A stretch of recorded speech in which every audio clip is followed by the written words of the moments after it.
Jagged metal spikes for rays of light blast from her brow, her statuary face beatified by namesake, liberty. A chain for centuries too thick to break lies broken at her feet. Liberty is not the copper-skinned and proud colossus at the gate, where currents of cold water crawl toward the shelter of the bay.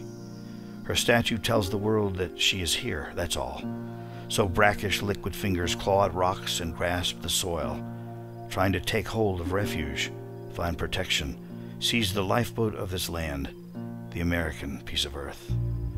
Our sad-eyed angel of the harbor sees each dawn defeat invading waves of night, and holds a blood-bought declaration in the hand that's nearest to her heart.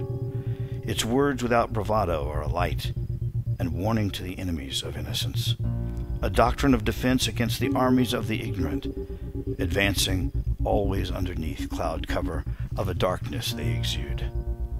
They come from all directions and mostly from within. The writing and the torch both testify we own more rights than just to live and die.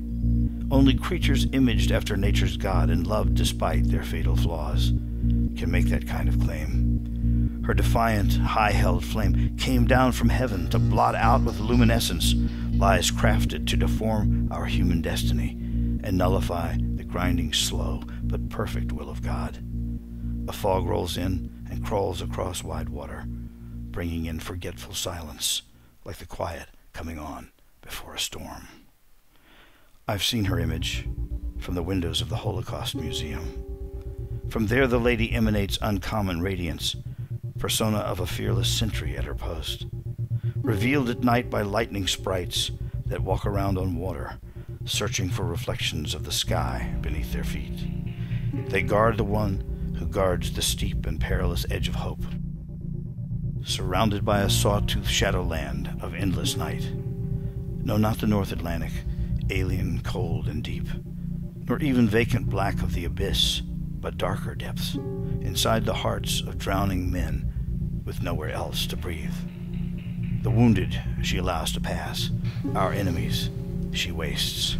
Ancestral thickets dressed this shoreline once, indifferent to first fragile immigrants who waded waist-deep out of ocean, struggling toward the shore. They made boot prints on the beach of wilderness, of savage howling continent, unshackled and unknown, as ocean waters filled their tracks with wet and cold uncertainty, at apex of the turning tide of history.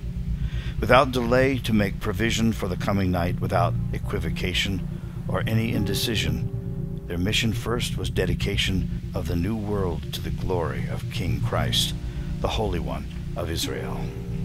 They stood out on the windy beach, no one around to hear them pray. Small muffled English voices contrapuntal to the rhythm of incoming surf. A random word returning from the rocks or trees, faintly echoing from nowhere in particular, to emphasize the solitude and how alone they were. And to the sandy shore they plant a double-edged sword, steel scraping on the pebbles as it pierces earth, a symbol not of conquest or hostility, for they were weak in all but faith and courage. It was instead defiance shown against the many fears encircling there, and still encircling here. Wind caught and carried to the quiet of the forest their amens, flowing far into the colonnade of giant virgin trees, and swallowed by the silence of oncoming centuries. The wasp still hunts these mudflats in the sun, as if nothing ever changed or ever would, while ragged branches wave torn flags of wind-blown plastic near the water's edge. They point time-twisted limbs and leafless stems toward the daughter of wide-open water, pillar of an always-changing sky, unwinding cloud mosaics in a dream of endless possibility, unowned and uncontrolled by anyone. The story that unfolds has always just begun, is just beginning now, a revelation conversation with a woman veiled in storms, who pierces with a starlight torch the darkness all around, and sheds her brighter ray on those who see the glory that is ours in being free.